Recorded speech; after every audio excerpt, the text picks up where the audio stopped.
Berjumpa lagi dalam permenungan kita, edisi Sabtu 6 Agustus 2022, Pekan Biasa ke-18. Hari ini, pesta Yesus menampakkan kemuliaannya. Bacaan-bacaan liturgi hari ini, bacaan yang pertama, dari kitab Nubuat Daniel, bab 7 ayat 9 sampai 10, dan ayat 13 sampai 14. Dan bacaan Injil dari Injil Lukas bab 9 ayat 28b sampai 36. Kemuliaan Tabor yang dipestakan secara liturgis hari ini ternyata sudah dinubuatkan atau sudah disaksikan oleh Nabi Daniel jauh hari, jauh waktu sebelumnya. Kemuliaan Tabor, bagaimana terjadinya, diceritakan dalam bacaan Injil hari ini. Dan cerita tentang kemuliaan Tabor atau Yesus menampakkan kemuliaannya di Gunung Tabor, saya sangka sangat familiar untuk semua orang yang percaya kepada Kristus. Karena itu pasti tidak perlu diceritakan lagi. Dan yang menurut saya,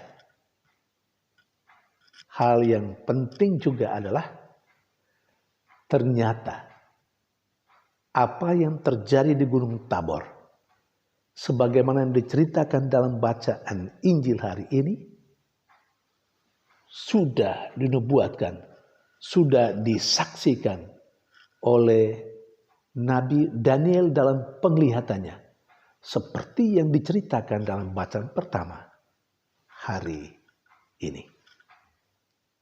Saudari dan saudara yang terkasih, pesta Yesus menampakkan kemuliaannya, membawa beberapa pesan untuk kita. Untuk semua orang yang percaya kepada Yesus, untuk saya dan Anda. Pesan untuk kita itu adalah sebagai berikut. Pertama, pesan bagi kita tentang Yesus Kristus.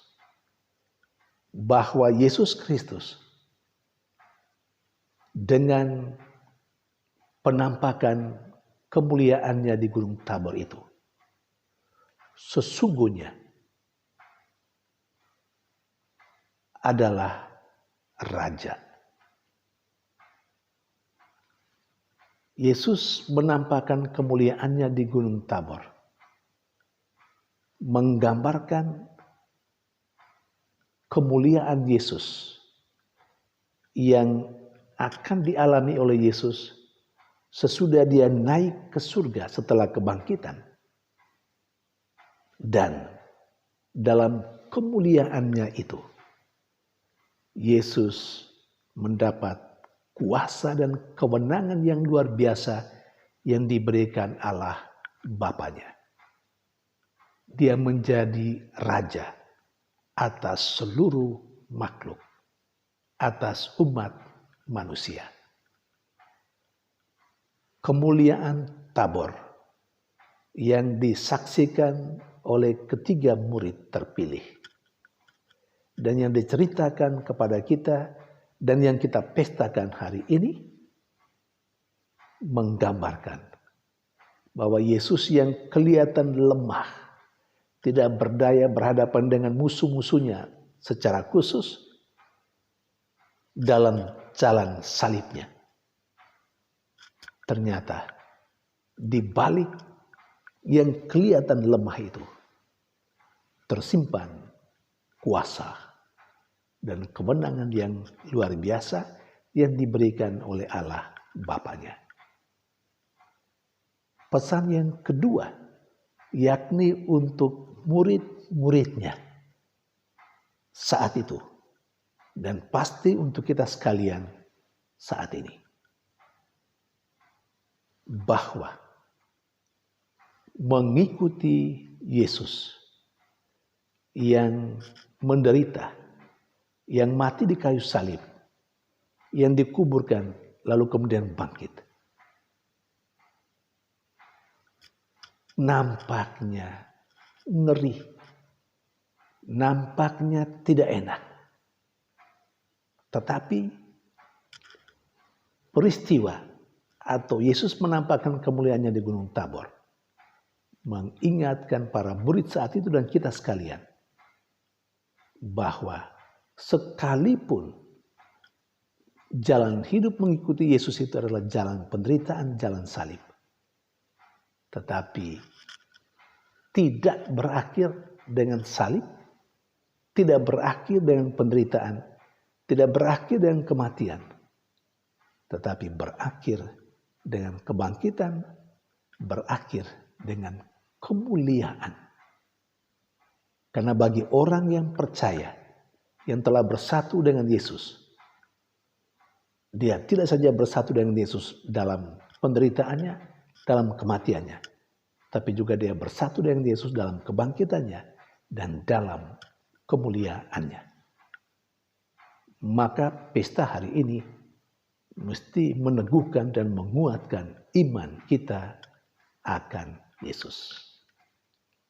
Nah, saudari dan saudara yang terkasih, karena itu, kalau seperti kemarin dalam bacaan Injil kemarin, di mana Yesus menegaskan siapa yang mau mengikuti dia harus menyangkal diri, memanggul salibnya. Pandanglah penegasan Yesus itu sebagai sebuah cara ilahi membawa kita kepada kemuliaan yang telah disiapkan oleh Allah bagi kita.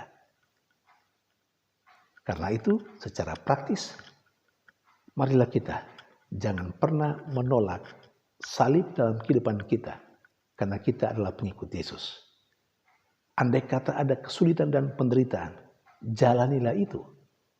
Andai kata ada kesulitan dan penderitaan karena kita adalah murid Yesus, terimalah itu, panggulah itu, pikulah itu. Karena kita tahu di balik yang kelihatan tidak enak itu ada kemuliaan Tabor. Saudari dan saudara yang terkasih, semoga kita dikuatkan melalui pesta Yesus menampakkan kemuliaannya hari ini. Tuhan memberkati.